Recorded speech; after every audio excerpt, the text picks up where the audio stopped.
Sadio Mane. এ কিন্তু অনেক কোটি কোটি কোটি টাকার মালিক। আমি তার ছোট্ট একটা ইন্টারভিউ দেখছিলাম, এটা আমাকে মানে আই এম টোটালি শকড। যখন আমি দেখেছি এই ইন্টারভিউটা আমি অবাক হয়ে গেছি, আসলে দুনিয়াটা কি, কার কাছে কেমন দুনিয়া।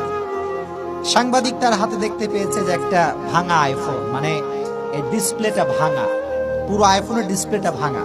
তো সাংবাদিক তাকে জিজ্ঞেস করলো যে আপনি একজন বড় সেলিব্রিটি, এত টাকার মালিক আপনি, আপনার হাতে ভাঙা ফোন কেন?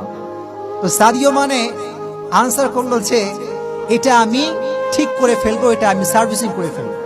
সাংবাদিকরা সবাই অবাক, বলে আপনি কোটি টাকার মালিক, আপনি এটা সার্ভিসিং কেন করবেন? আপনি সেটা নতুন একটা ফোন কিনতে পারেন। তখন সাদিও মানে যে একটা উত্তর দিয়েছে, এটা মোস্ট সারপ্রাইজিং আনসার। এটা অনেক অনেক অনেক অসাধারণ একটা উত্তর ছিল।